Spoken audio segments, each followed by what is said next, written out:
promise I'm gonna speak up when I hop about to cut. I promise I'm gonna speak up when I hop about to cut. I promise I'm gonna speak up when I hop about to cut. I promise I'm gonna make a scene. Got lights, cameras, action, but I promise that I won't be seen.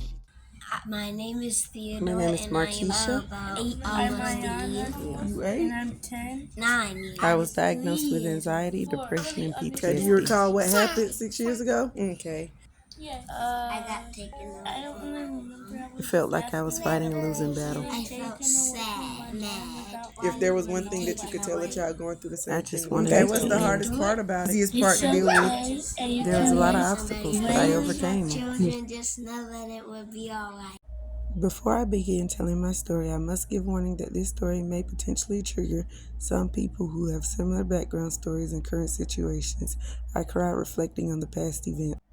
However, if we can find the strength to get through this story, you may find some valuable information throughout my story.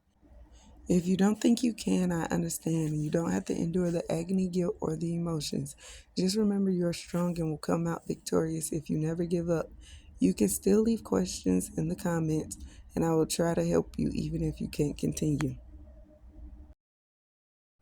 After that enlightening at the hospital, things were still dreary, but I was better equipped to handle the situation mentally so I can continue my quest. It confirmed my purpose in life was bigger than I thought. The medication I had taken added some stability, but I preferred not to be on them at all.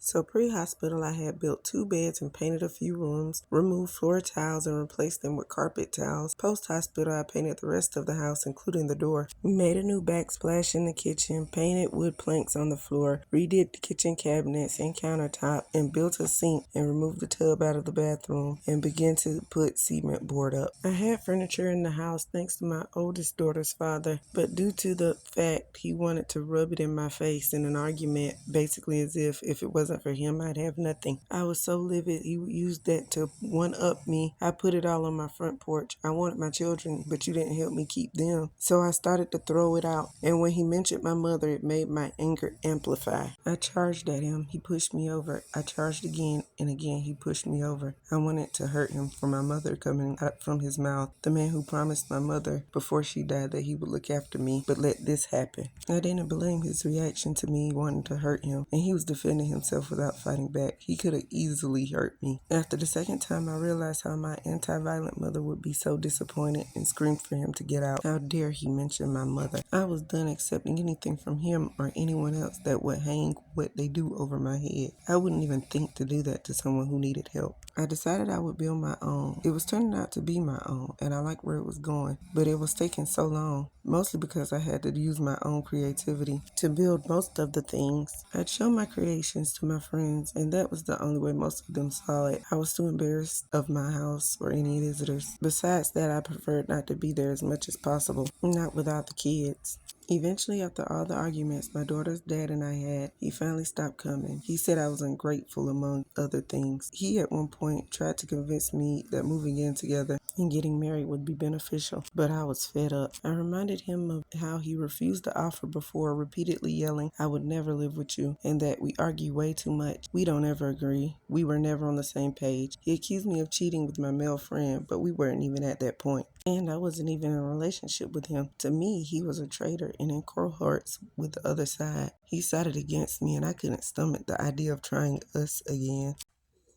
He always had the superiority thing about him because he was much older, as if he was better than me and smarter than me, knew everything, and I knew nothing. He talked to me like I was a naive child and a foolish woman whose only purpose in life was to produce children and raise them. I don't claim to know everything, but I do know quite a bit, and I was always up for learning. Most of the time, it wasn't what he was saying, but how he was saying it that was the problem. I used to tell him that all the time, but he never listened. There were so many more things that led to this point, but losing the children was the nail in the coffin, and there was no coming back from that. Well, finally not having to argue with him was peaceful. It was a breath of fresh air, not having him in my ear telling me to communicate with him and my family. What good was trying to communicate with people who wasn't trying to listen but vilify me so they could continue their conversations about me behind my back? I wasn't the best at communicating, but I knew it consisted of talking and listening and understanding. His was listening to him, listen to everyone else, but they didn't have to listen to me. They didn't listen to understand. they listened to defend. So when I came home from work and found the house door wide open, I only asked if someone came over. Knew the answer was no, but I started sleeping in my car in the driveway until one night I woke up and someone was rummaging through my car. I sat up and he ran off into the night.